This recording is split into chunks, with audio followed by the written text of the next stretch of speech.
As an avid outdoors person, I thought it would be a simple thing to switch to backpacking and hiking. I know how to make a fire, leave no trace, cook simply, eat simply, pack a bag, right?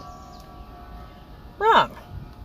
I'm now 300 miles and 2 months into my training to hike the Appalachian Trail, and I decided to put together this little journal thing to talk about the learning curve journey.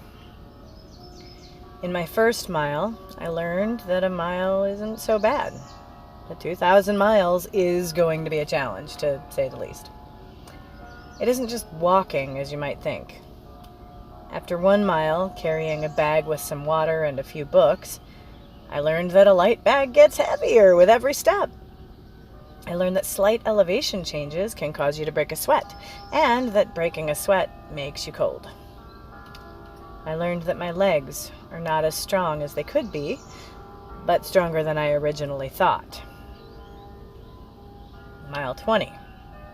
By mile 20, I learned that just walking was actually making me stronger and hungrier. I needed to carry more water than I originally thought, and I needed to carry enough food to snack along the longer hikes. I learned that if I get hungry, I get weak and I space out and I make mistakes and missteps. Mistakes mean injury. I also learned that proper gear isn't just a sales pitch, but actually means something. It's important.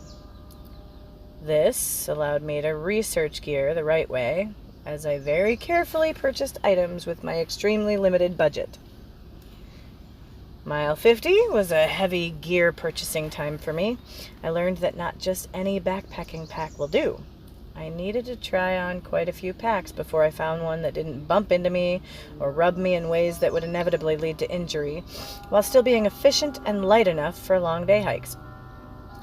I learned that sleeping pads are warmer than air mattresses and actually just as comfortable, if not more so. I've been wasting money all these years on air mattresses, wasting space and weight on futon mattresses when I got tired of the air mattresses popping. Also, by mile 50, I learned that my legs were gaining strength, and 1 mile really now feels like a really short walk. Mile 100. By mile 100, I learned that it's important to have new places to explore to keep up motivation for walking each day. I learned that I need very little in my pack to survive for a long time. I learned that through hikes are just a series of day hikes, which are really just a series of hour-long hikes. So, if I take proper breaks, my body recovers enough to keep going. I learned that I'm a lot more resistant to things than I thought.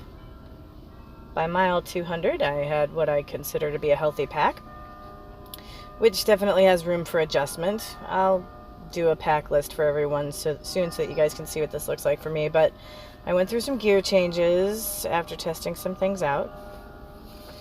Thank goodness for REI, who understands that we need to test gear to see if it's right for us before taking things on a survival mission. They have an excellent return policy, which is why I buy almost all of my gear from them.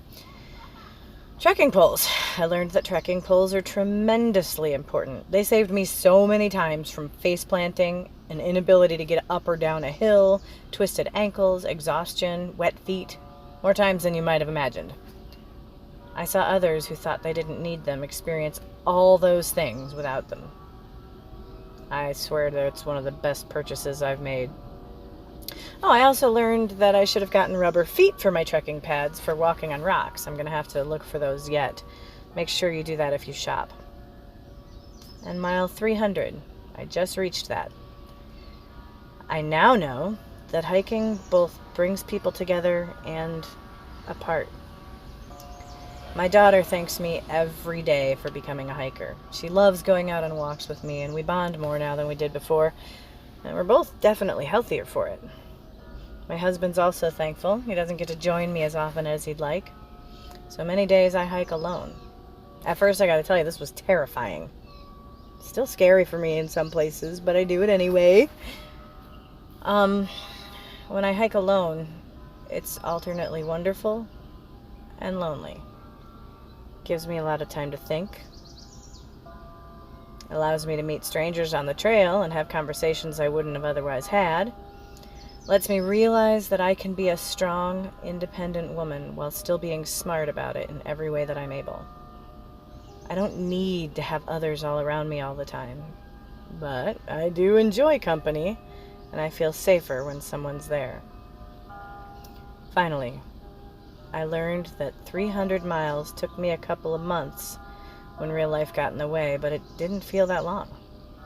It was just one foot in front of the other.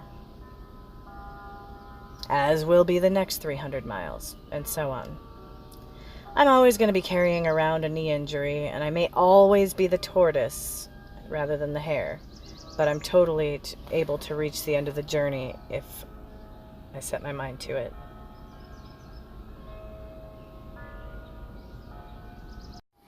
Really, I can reach any journey that I set my mind to now.